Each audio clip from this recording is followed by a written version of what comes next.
some people categorize as a bad trip and just put it to the drawer and be like, okay, let's forget this experience. And instead, we can look into it and take the lesson. Is it? Yeah, so this to me, it's like a little bit different, actually, because, yeah, in a way, it is similar, no? We sort of have this category of bad trip, no? Oh, I bad tripped on this, no, this is bad.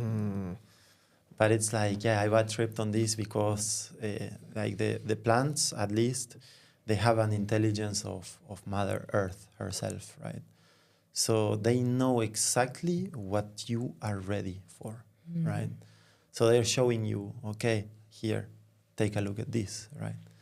But if you don't surrender and trust that you're ready to look at that, and you just say like, no, and you contract and no, and then you're gonna go on a probably dark journey, which then you might categorize as a bad trip, right?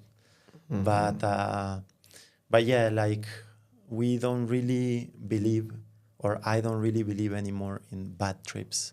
I just feel that there's like sometimes we just too stubborn that we don't want to look at, or too scared we don't want to look at. Yeah, it's when we create this judgment of it as like we have this one expectation of what we thought it was going to be before, and then when the intelligence feels that it should be a different thing, we have that categorization of a bad experience. So what are the most powerful master plans or teacher plans that you work with right now, and what would you tell us about that? So I've been over the years encountering many of the great master plans that we know these days that are available for us here, that they're not from here, but ayahuasca, peyote, yopo, San Pedro, Huachuma. But since I connected with that cactus, with Huachuma, it's known in the whole world. Huachuma is the most popular name, let's say, but actually it has many names.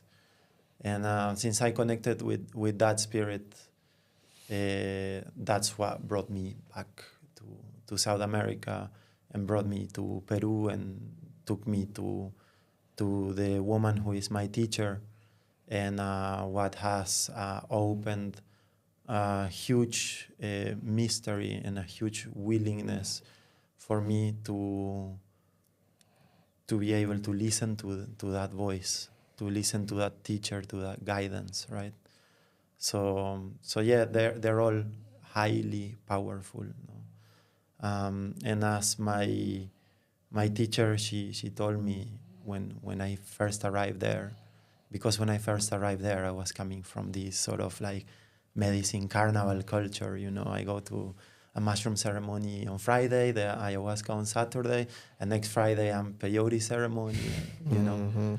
And when I got there, she was like, oh yeah, you want to learn. You really want to learn from this plant. All right, then you need to stop everything else. Just listen to one voice.